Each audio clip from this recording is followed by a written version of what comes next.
Have you ever answered too fast right after someone disrespected you? They drop one line, and the room feels smaller. Your face gets hot. Your chest locks up. Silence suddenly feels like weakness. So you speak. Then you keep speaking, trying to take the moment back. But they barely move. Now the room is not watching them. It is watching you lose control. That is the trap. The faster you react, the more you hand over. The stronger move happens. 1 second later.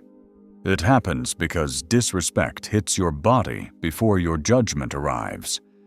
Your nerves read the moment like immediate danger, so your mouth tries to protect your image fast.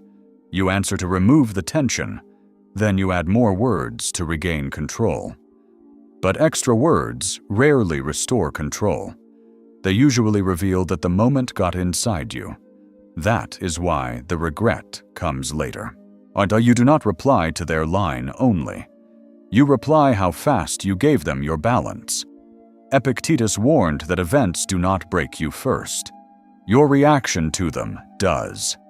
That is the core mistake here. The disrespect was the trigger. The real loss came from reacting too fast after it.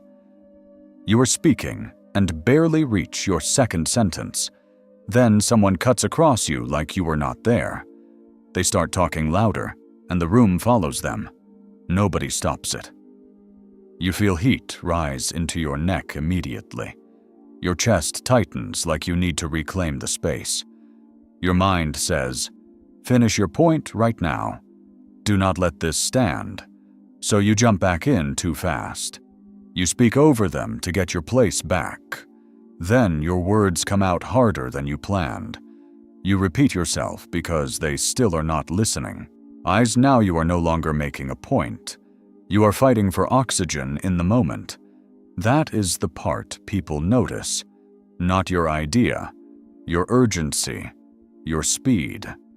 You need to force the room back toward you, and the person who interrupted you stays relaxed. They lean back as if nothing happened. That contrast changes everything. You feel pressure to explain more clearly, so you add examples nobody asked for. You keep talking because stopping now feels like losing. But the longer you push, the smaller you feel. That is the trap. The interruption was the first hit. Your rushed recovery became the second one. The shift happens when you see that clearly. You do not need to chase the floor back. You need to stop spilling control into the room. Pause once. Let the silence expose what just happened. Then speak only if the space returns cleanly. Or if it does not, shorten your answer later. Do not rescue the moment with extra words. Stop explaining past the line. Next time, you give one calm sentence, then less access to your energy. You say something simple in a group, not dramatic, not offensive, just your view. Then someone smirks and turns it into a joke. A few people laugh right away. One person looks down. Another avoids your eyes. The room changes in 1 second. You feel the heat hit your face first. Then your stomach drops. Your jaw tightens like you need to recover fast. Your mind starts searching for a way back. Say something clever. Say something sharper. Show them you are not weak, so you jump in too quickly. You laugh with them, but too hard. Then you explain what you meant. Then you add more just to fix the image. Now the joke is no longer the center. What your reaction is. Your speed gives the moment more weight. Your extra words make the hit look deeper, and the person who mocked you stays loose. They throw one line and relax. You carry the whole emotional cost. That is why this kind of moment lingers. Not because the joke was brilliant, because you felt forced to erase it immediately. That instinct is what costs you control. You do not need to win the room back. You need to stop feeding the scene. The shift starts when you let the joke hang there. Let people feel how cheap it was. Do not rush to prove you are unaffected. That rush reveals the wound faster than silence does. One calm look can say more than 10 fast words. One line, then less access. You can answer briefly if needed, or you cannot reward it at all. After that, reduce warmth, reduce availability. I reduce future openness with that person. Mockery grows when your access stays wide open. Just honest. Maybe a question, maybe a boundary, maybe something that mattered to you. Then the reply comes back cold. One dry sentence, 2 words, or just a delay that says enough by itself. You look at the screen again, then again. Your stomach tightens before you even admit it. Your chest feels hollow. Your mind starts building explanations at speed. Maybe they are busy. Maybe your tone was wrong. Maybe you need to fix it before the distance grows. So you answer too fast. You send another text to soften it, then another to clarify what you meant. Now you are not expressing yourself anymore. You are trying to repair a drop in warmth. That is the part that drains you, not their short reply. Your rush to close the gap. Now you keep staring at the screen like urgency can change their energy. But the more you explain, the more uneven the exchange becomes. They stay distant with almost no effort. You start carrying the whole emotional weight alone. That is how control slips away in private. Quietly, digitally, without anyone else even seeing it. The shift begins when you stop treating coldness like a problem to solve immediately. A dry reply is information, not an invitation to overextend. You do not need to chase clarity from someone withholding warmth. You need to notice the pattern and stop feeding it. If the energy changes, your access changes too. No double text to rescue the tone. No long explanation to earn basic respect. Read the drop, then match it with distance. Respect drops when access stays. You can reply later, shorter, cleaner, or not at all. There's less pursuit, less availability, less emotional access. You already gave your answer once. It was clear. It was calm. It should have been enough. But they ask again, then again in a different tone. Not for clarity, for pressure. They keep circling the same decision, like your answer has no weight. Maybe it is about your time, your choice, your boundary, your no. At first, you stay polite. Then your body starts changing. Your jaw tightens. Your chest gets heavier. You feel that rising urge to make them finally understand. Your mind starts searching for better wording, a cleaner reason, a softer explanation. Something they cannot challenge this time. So you give more. You explain the context, then the details, then the reasons behind the reasons. Now you are no longer answering. You are defending your right to decide. That is where control starts slipping. Because repeated questioning is often not a search for truth. It is a test of whether your answer can be worn down. And every extra explanation teaches them one thing. Push longer, and you get more access. That is why these moments feel so exhausting later. Not because you lacked clarity, because you kept paying after the line was already crossed.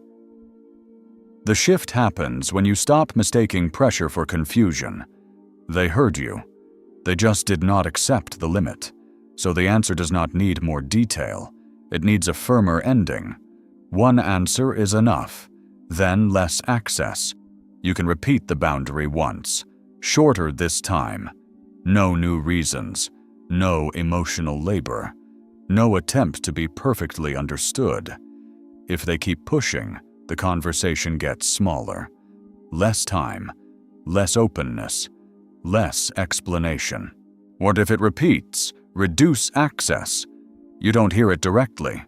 It comes from someone else. A small comment, a look. They were talking about you earlier. You feel it immediately. Your stomach drops. Your face gets hot before you even know the details, and your mind rushes to fix it. Who said it? What exactly did they say? You want to correct it before it spreads, so you move fast. You text people who weren't even there. You explain yourself without being asked. You try to fix a version of you that you cannot even see. And now it's not just gossip anymore. It's your reaction keeping it alive. They said it once. You keep repeating it with your urgency. That's the trap, not the story. You need to erase it immediately. The shift is smaller than you think. You don't chase every version of yourself. You watch who carries it, who enjoys it, who stays quiet. Then you change access. Less explanation, less reach, less energy into the noise. Some things don't need your voice. They need your distance. This one feels different because it's not a stranger. It's someone close. They say something dismissive, not loud, but sharp enough. You feel it in your chest first, that tight pressure, that familiar reaction. Now 2 things hit at once. Don't lose them. Don't lose yourself. So you speak too fast. You explain what you meant. Then why does it hurt? Then why do you react that way? And suddenly, you're saying more than this moment needed. Old examples, old frustration, old attempts to finally be understood, but they barely move. You are the only one carrying the weight. That's why this drains you. Not because it's deep. Because you keep opening more of yourself to fix something already clear. Closeness makes you think that more words will help. It doesn't. It just exposes you more. The shift is simple. 1 sentence. Then stop. You don't prove your pain. You don't expand the moment. You don't give full access to someone who just crossed the line. You stay calm, but not fully open. Warm, but not available. Because closeness without respect needs distance. The biggest change is not in what you say. It is in what you stop doing. You stop treating every disrespect like an emergency. You stop rushing to repair every bad moment. You stop believing fast words can restore lost weight. That shift usually starts after 1 memory stays with you. A room where you reacted too fast. A message you should not have sent. A conversation where you explained until you felt smaller. You remember your body before you remember the words. The hot face, the tight chest, the pressure to recover yourself immediately. And then something changes. Not because you become cold, because you finally see the pattern. The real loss was rarely the first hit. It was your urgency after it. That is what made the disrespect look bigger. That is what was handed over to your balance. So now your instinct begins to change. Someone cuts across you. You pause first. Someone mocks you. You do not rush to clear your image. Someone turns cold. You do not chase warmth on command. Someone pushes your answer. You do not keep paying with an explanation. The new identity is quieter, but stronger. You are no longer trying to win back every room. You are protecting your center inside it. While you let people reveal themselves fully. Then you adjust access. Less emotional access, less immediate reaction, less availability after the line is crossed. This is where control starts returning. Not when you find perfect words. When your body stops panicking for approval. When your silence is no longer fear, it is judgment. When your pause is no longer weakness, it is a selection. Control returns when speed leaves. You do not lose control because someone said something sharp. You lose it when your body rushes to recover your image. That is the misunderstanding. The disrespect feels like a danger, but the real danger is the speed of your reaction after it. Fast speech feels like strength in the moment. It usually looks like exposure. More explanation feels like control. It often shows that the moment gets inside you. As calm is not doing nothing. Calm is refusing to let their move decide your pace. That is the Stoic shift. You stop asking, "How do I fix this fast?" You start asking, "Why am I giving this moment more of me?" Control returns when judgment moves before speech. Respect returns when access gets smaller after the line. You do not need perfect words. You need a slower response and clearer limits. The next time someone disrespects you, watch the second moment. Watch the heat. Watch the pressure. Watch the urge to recover yourself too fast. That is where control is either lost or kept, not in their first line, in your next move. You do not need more words after every hit. You need more judgment before giving access. Pause first. Speak less. Reduce access faster. That is how you stop handing your balance away. That is how you keep control when the moment turns sharp. Watch the next video on your screen